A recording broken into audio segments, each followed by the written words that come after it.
गजब हो गया, बहराइच में ये हो गया, संभल में ये हो गया। यकीनन जो हो रहा है वो तकलीफ है। हर मुसलमान को तकलीफ होनी भी चाहिए, मगर मुसलमानों तकलीफ अगर है तो इस दर्द का मदावा ये नहीं था कि फिर अपनी पुरानी चाल पे चल पड़े। इस दर्द का मदावा ये था कि जब संभल की मस्जिद पे बात आई तो मुसलमान अहद कर लेता, या अल्लाह हमारी बदामालियों के सबब मस्जिदों पे बात आई है ना, मौला ताजदार मदीना वाली ये कायनात मुस्तफा जाने रहमत के दीवानों, ये रास्ता बड़ा प्यारा रास्ता जो मदीने के ताजदार ने अता फरमाया। बेशक बेशक बेशक तुम्हारे मेरे आका ने ये रास्ता अता फरमाकर एहसान किया हम पर। अल्लाह ने एहसान किया कि हुजूर के सदक़े हमें इस रास्ते का मुसाफिर बना दिया। बेशक बेशक हक है। मगर आज हम अपना रास्ता देखें, इस्लाम का रास्ता देखें। हम इस्लाम के रास्ते पे जाते मगर बीच में भटक के इधर उधर हो जाते हैं, क्योंकि शैतान आ जाता है। अब शैतान तो भैया अपने काम में लगा हुआ है, वो हर जगह आता है, अपना काम दिखाता है, बहकाता है। कभी जलसे में आके बहकाएगा कि भाई बहुत टाइम हो गया और कितना सुनोगे, चलो। उसने आकर अपना काम किया, हम उसकी बात मान गए, हम भी चलते बने, हम भी चलते बने। याद रखो मेरे अजीजों, शैतान अपना काम कर रहा है, क्योंकि उसने अल्लाह की बारगाह में कसम खा के कहा था, या अल्लाह मैं अपना काम जो मेरा है मैं बहकाऊंगा लोगों को। शैतान अपना काम कर रहा है, उसने अल्लाह की बारगाह में अर्ज किया था बहकाऊंगा, बहका रहा है। मगर इंसान तूने भी वादा किया था, तूने भी अल्लाह की अदालत में कहा था, या अल्लाह तेरी इबादत करूंगा। अफसोस है बहकाने वाला वादा करके आया, अल्लाह की बारगाह में कसम खा के आया, नाफरमान बना और कह दिया बहकाऊंगा, बहका रहा है। मगर तू अल्लाह ताला के एकाम पर अमल करने का वादा लेके आया, तू अपना वादा भूल गया, तू अपना काम भूल गया। इंसान को देखो दुनिया में, फरमाने मोहम्मद भूल गया। अखबार तो पढ़ना सीख लिया, कुरान को पढ़ना भूल गया। ये इतने लोग बैठे हैं, मिंबर शरीफ पे बैठा हूँ, ये हुजूर का मिंबर है। इतने लोगों में खुदा की कसम ईमानदारी से आप खुद फैसला कर लो, कितने लोगों को अच्छा कुरान पाक पढ़ना आता है। और ये भी खुद फैसला कर लो कि घर में कितने लोग ऐसे हैं जो कम से कम रोज नहीं तो हफ्ते में ही एक कुरान मजीद का पारा पढ़ लेते हो। नहीं है, नहीं। हमसे बड़ा नबी का दीवाना कोई नहीं, हमसे बड़ा नबी का आशिक कोई नहीं। मगर नबी ने कुरान दिया, कुरान हमने ताक पे उठा के रख दिया। हमने अपने मुआशरे को ऐसा बना दिया, छोटे छोटे बच्चे हमारे घरों के, छोटे छोटे बच्चों को गाने तो याद हो गए मगर कुरान की आयतें याद ना हो सकी। वजह क्या है? वजह ये है घरों में गाने बजने लगे, इन्हें गाने सुन सुन के याद हो गए। पहले घरों में कुरान पढ़ा जाता था तो बच्चे खुद ब खुद हाफिजे कुरान बन जाते थे। बेशक बेशक, सुभान अल्लाह सुभान। मगर अब वाले बच्चे तो पूछो मत, अल्लाह रहम करे। गली में भी है तो ठुमका लगाते हुए भागता हुआ जा रहा है, I am a disco dancer. अच्छा, छोटा सा है वो भी रास्ते में जा रहा है तो नाचता हूँ, क्योंकि उसने देखा है मेरी अम्मा भी नाचती है, मेरा अब्बा भी नाचता। भाई जैसा बड़ों को देखेंगे बच्चे वैसे ही करेंगे।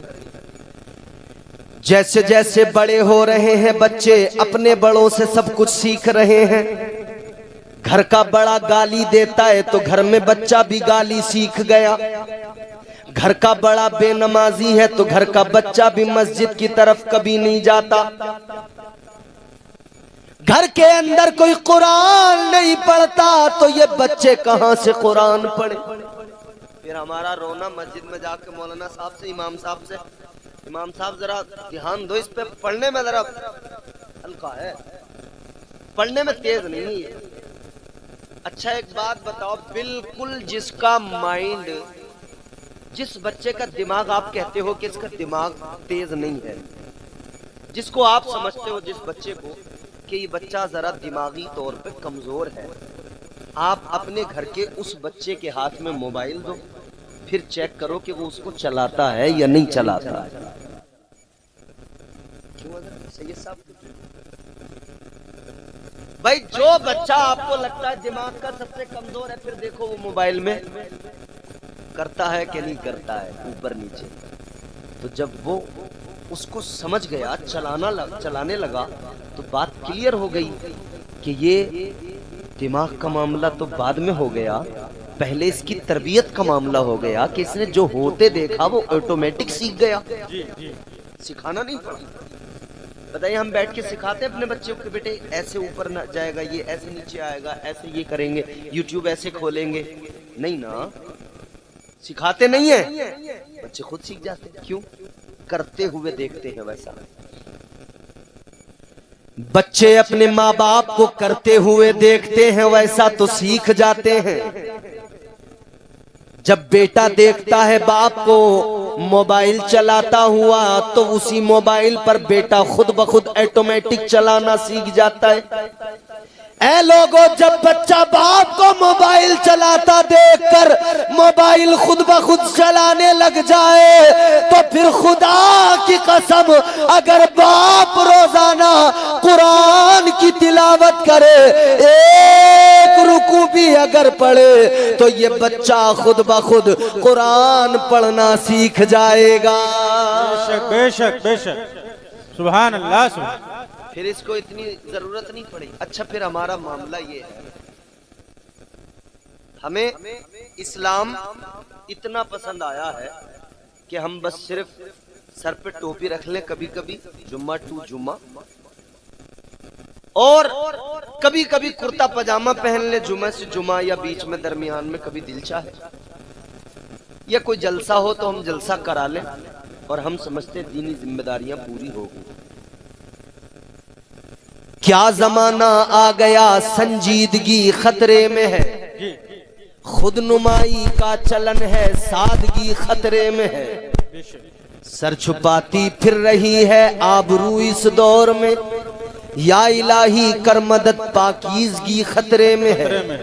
जब से कम ज़र्फ़ों की आमद मैं कदे में हो गई, रो रहे हैं जामो मीना मैं कशी खतरे में है। आज अगर हम अपने मुआशरे में देखें, बच्चे को इंग्लिश मीडियम में पढ़ाने पर माँ बाप फख्र करते हैं, लेकिन मदरसा भेजने की तरफ कोई तवज्जो नहीं। हाँ, हमारे गांव के अंदर जो अमीर लोग होंगे वो अपने बच्चों को इंग्लिश मीडियम भेजेंगे, उनका ख्याल कुछ ऐसा होता है, मदरसे में जाना गरीबों के बच्चों का काम है। जी बेशक हक है। मदरसे में जाना गरीबों के बच्चों का काम है, मदरसे की चटाई पे बैठना गरीबों के बच्चों का काम है। कहते हैं हमारा ये स्टेटस नहीं, हमारा हाई क्लास स्टेटस है, हमारा बच्चा क्या गरीब के बच्चे के साथ मदरसे की चटाई पे बैठेगा? कहते नहीं, तू कितना बड़ा अमीर हो गया, कितना बड़ा मालदार हो गया, गौर से सुन ले। तू अपने बच्चे को मदरसे में दाखिल करते हुए शर्म महसूस करता है, मगर तू जिस गौस की 11वीं करता है उस गौस ने इल्म कहीं और से नहीं मदरसों की चटाई पे बैठ के हासिल किया है। बेशक बेशक बेशक सुभान अल्लाह। जिस आला हजरत की नाम की तुमने कॉन्फ्रेंस सजाई है, आला हजरत ने मदरसे की चटाई पे बैठकर इल्म हासिल किया। बेशक आज भी वक्त है अपने बच्चों को कुरान पढ़ा लो। आज भी वक्त है अपने बच्चों को कुरान की तालीम से आरास्ता कर लो, वरना वो वक्त दूर नहीं है कि आप अपने नुकसान पर खुद आंसू बहाओगे, अपना खसारा देखकर खुद इतना रोओगे कि तस्कीन का कोई सामान मयस्सर न हो सकेगा। और इसको हल्के में मत लेना। एक बहुत बड़ा अमीर आदमी था, बहुत बड़ा चौधरी था। कौमें सुधरती और बिगड़ती कब है जानते हो? उस वक्त सुधरती और बिगड़ती हैं जब उनकी न्यू जनरेशन वो जिस तरफ जाएगी कौम का मुस्तकबिल उसी तरफ जाएगा। जी कौम का मुस्तकबिल उसी तरफ जाएगा। अब अगर न्यू जनरेशन सिर्फ नाचने में लग गई तो कौम में कौन पैदा होंगे? फिर नचकइये ही पैदा होंगे ना। जी बोलो जी बेशक। और हम क्या कहते हैं? फिर कोई सलाहुद्दीन आए। कहां से आए? कहां से आए? ताजदारे मदीना के गुलामो सलाहुद्दीन अय्यूबी। आज की बेपर्दा औरतें गौर करें, इनकी कोख से जन्म नहीं लेते। इन बेपर्दा आवारा बिगड़े मिजाज की औरतों की आगोश में सलाहुद्दीन अय्यूबी नहीं आते। सलाहुद्दीन अय्यूबी उस वक्त जन्म लेते हैं, सलाहुद्दीन अय्यूबी जैसे जाबाज सिपाही और बहादुर उस वक्त पैदा होते हैं जब माएँ रातों को मुसल्ले बिछा बिछा के अपने रब की बारगाह में सजदे किया गया। माशाअल्लाह। अच्छा साहब मुसलमान, बड़ा मजेदार बात ये है, हम अपना काम आज भी बस यही सोच रहे हैं कोई चमत्कार हो, सलाहुद्दीन अय्यूबी आ जाए, नूरुद्दीन जंगी जैसा कोई किरदार आ जाए, मोहम्मद बिन कासिम जैसा कोई किरदार आ जाए। बस साफ जुल्म बढ़ रहा है, बस अब तो अल्लाह ही कोई कमाल दिखाएगा, कोई करिश्मा, कोई मौजिज़ा होगा, कोई करिश्मा होगा, कोई आएगा हमें बचा। अच्छा, लाखों की तादाद में मुसलमान मुंतजिर है कि कोई आएगा। वो अल्लाह का करम है, अल्लाह भेजेगा जब जिसे भेजना है। मगर लाखों मुसलमानों, तुम बताओ, तुम्हारे इन आमाल पर, हमारे इन आमाल पर, हमारी इन खामियों पर क्या हमारा रब हमसे राजी होगा? क्या हमारा रब हम पे मेहरबान होगा? वो तो फिर भी बड़ा मेहरबान है, चलो इज्जत के साथ जिंदगी गुजार रहे हैं। मगर अपनी कौम पर अफसोस तो उस वक्त में होता है कि हालाते हाजिरा में हम सब कुछ देख रहे हैं मगर आंखों को हमने मूंद लिया है। हमें बहराइच भी नजर आता है मगर हमारी चाल वही भेड़ बकरियों वाली, जिधर चल रहे थे उधर ही चल रहे हैं। पता है मारे जाएंगे मगर उसी राह पर, उसी डगर पर कोई बदलाव नहीं। हमारा हाल यही हो गया।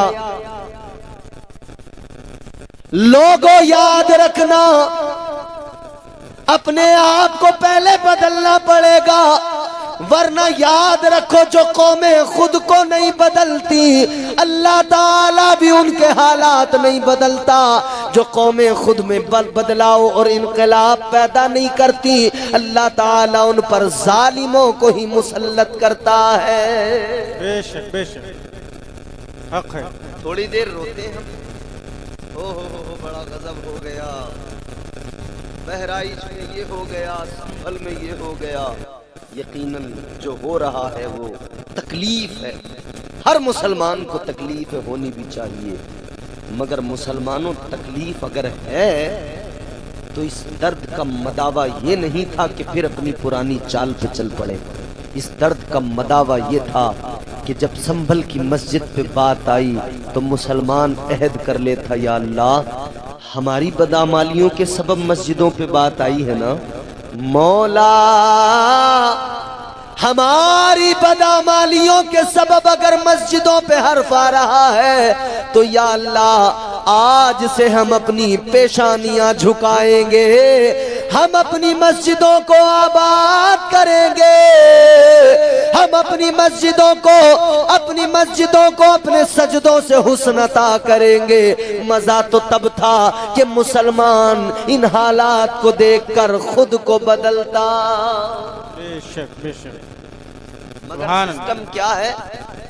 सिस्टम वही है कि जैसे एक गाड़ी जाती है ना रोड पर, चार दोस्त बैठे हो, गाड़ी जा रही है, गाने बज रहे हैं, रास्ते में कोई एक्सीडेंट हो गया, अब इन्होंने देखा, गाड़ी रोकी, एक आदमी मरा पड़ा है, बड़ी तकलीफ हुई, बड़ा अफसोस हुआ, दिल भारी हो गया, गाने बंद कर दिए, मोबाइल बंद कर दिया, अब साहब गाड़ी में बैठ गए सहम के, फिर गाड़ी आगे जब चली तो थोड़ी देर उस पर बात हुई, यार बड़ा बुरा हुआ, वो ऐसा जवान पट्टा था मर गया, यार बड़ा बुरा हुआ।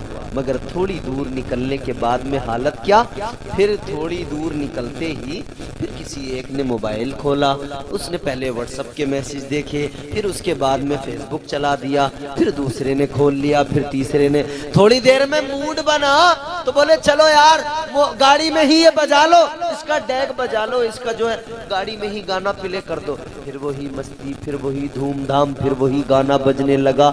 ऐ मुसलमानों बिल्कुल यही हालत है हमारी, बिल्कुल यही हाल है हमारा।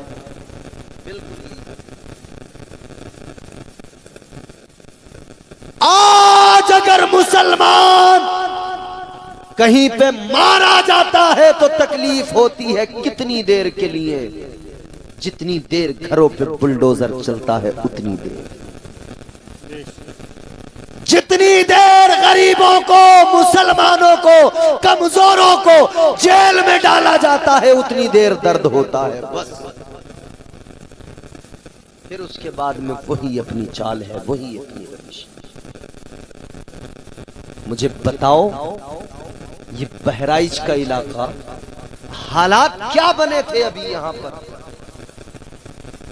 सबने देखा। दावे से कह रहा हूं, मौलाना आजम साहब ने अभी सब बातें खोल के रख दी। मैं तो उस वक्त मानता कि यहाँ का मुसलमान कम से कम यहाँ से आगाज करता कि अब हम पे जुल्म बहुत हो गया, अब हम हर ऐसे काम को छोड़ देंगे जिसके सबब हम पे ये मुसीबतें आ रही हैं। मगर इस हादसे के बावजूद भी उसके चंद दिन के बाद में यहाँ का मुसलमान यकीनन अपनी ही रविश पे होगा, फिर नाचने वाला नाच रहा होगा, फिर रील मोबाइल में डांस देखने वाला, गंदी नापाक लड़कियों को देखने वाला उसमें देख रहा होगा। बोलो ऐसा है कि नहीं है? जो लोगों के घरों में ताक झांक किया करता था वो आज भी मैं कहता हूं कर रहा है। ये बदकिस्मती। हम कह रहे सलाहुद्दीन अय्यूबी नहीं आ रहे। ओए जो मुसलमान अपनी बेटियों की इज्जत की परवाह न करे, अपनी बहनों को तके, उस कौम को आप सोच रहे हैं कि इनमें पैदा होगा सलाहुद्दीन? सलाहुद्दीन अय्यूबी तो उस जाते वाला का नाम है कि एक बहन की इज्जत पे बात आई थी तो सलाहुद्दीन अय्यूबी ने काफिरों को, यहूदियों को कैफरे किरदार तक पहुंचा के बताया था, अगर हमारी बहनों की इज्जत पे बात आएगी याद रखना हम दुनिया को उलट पलट कर रख देंगे, मगर हम रसूल अल्लाह की शहजादियों को बेइज्जत नहीं होने देंगे, रुसवा नहीं होने देंगे।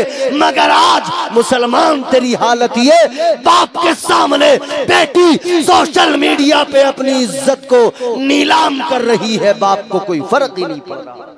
बेशक। नारे तकबीर, नारे रिसालत मसलके आला हजरत, नारे तकबीर, नारे रिसालत। माशाअल्लाह।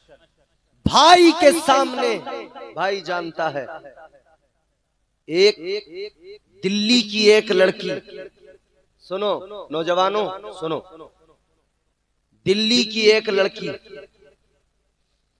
सोशल मीडिया पर उसने देखो कहां से शुरुआत की, कैसे देखो खराबियां धीरे धीरे आगे बढ़ती हैं। दिल्ली की एक लड़की मुसलमान, नाम से मुसलमान, शुरुआत में यूं पूरा अपना लपेट लपाट के हिजाब पूरा यूं ऐसे इस तरह से बिल्कुल पूरा यहाँ तक पैक, यहाँ तक यूं पूरी मुल्लानी बन के आई थी सोशल मीडिया पर। समझ रहे हो मौलाना साहब किबला, पूरी मुल्लानी बन के आई थी और क्या कर रही थी, कभी मोहम्मद अली फैजी की नात पे झूम रही थी और लिपसिंग कर रही थी, कभी असद इकबाल कलकत्तवी की नात पे लिपसिंग कर रही थी, कभी सैफ रजा कानपुरी के कलाम पे अपने होठों को हिला के लिपसिंग कर रही थी। तो हमारे नौजवान कह रहे थे वाह बहन सुभान अल्लाह, वाह बहन माशाअल्लाह, फॉलोवर्स बढ़े। बहन का ये जो पूरा बिल्कुल यूं था ना, यूं ये धीरे धीरे सरकने लगा पीछे को, फॉलोवर्स बढ़ते गए, ये सर से भी उठने लगा, सर से उतरा, फॉलोवर्स और बढ़े, फिर वो जो है अब अपने बाल खोल के आने लगी, फॉलोवर्स बढ़े तो फिर व्लॉग्स बनाने लगी। आज मैं अजमेर शरीफ आई हूँ, आज मैं यहाँ आई हूँ, आज मुझे बड़ा अच्छा लगा है। धीरे धीरे धीरे धीरे पता है किस नौयत को पहुंची, वही लड़की जो कल नातों पर लिपसिंग करती हुई सोशल मीडिया पर आई थी, वही लड़की अंजाम ये हुआ एक गैर मुस्लिम के साथ में शादी करने लगी। उसके बाप से जब पूछा गया कि तुम मुसलमान हो, अपनी बेटी का ये हाल तुम देखते नहीं कि वो एक गैर मुस्लिम से शादी कर रही है, उन्होंने कहा लोग हमारी शोहरत से, हमारी बेटी की इज्जत से, हमारी बेटी की कामयाबी से जल रहे हैं। तेरी बेटी का ईमान गया, वो जहन्नमी बन गई, दोज़खी। तू कहता लोग जल रहे हैं कामयाबी से, कामयाबी से जल रहे, ये कामयाबी नहीं है। याद रखना मेरे अजीजों, कामयाबी तो तब होती कि तेरी बेटी खुद भी बाहया पर्देदार होती और उसकी कोख से आगे चलकर जो जन्म लेते वो भी बाहया होते, पाक दामन होते, शरीफ होते। अल्लाह ताला उसे औलादे देता, वो अपनी औलादों को आलिम दीन बनाती, वो दीन की खिदमत करते, तब अल्लाह भी राजी होता और ये असल कामयाबी होती। दुनिया भी संवर जाती और कब्र में भी उजाले हो जाते। बेशक सुभान अल्लाह, सुभान माशाअल्लाह। नौजवानों अपनी बहनों को सोशल मीडिया पर देखकर बड़ी जल्दी कहते ना वाह माशाअल्लाह, वाह माशाअल्लाह। अगर आप अहद कर लो ना कि अगर कोई बहन आपको सोशल मीडिया पर है तो आप अपना काम कर दे कि बहन ये काम बिल्कुल गलत है तेरा, तू पर्दे के साथ, तेरी इज्जत बड़ी है, अल्लाह ने तुझे बड़ी इज्जत दी है, तू घर में रह। मगर बताइए हम कैसे इस्लाह कर पाएंगे जब हमारे घरों की हालत ये है कि हमारी अपने घर की, हमारी, ये तुम्हारा मेरा हम सब का पूरी कौम का रोना है। हमारी माएँ, हमारी बहनें, हमारी बेटियां आज हमारे सामने बेपर्दा हैं। हम जब यहाँ कुछ नहीं बोलते तो आगे क्या बोल सकते हैं? कुछ नहीं बोल सकते। याद रखना मेरे अजीज।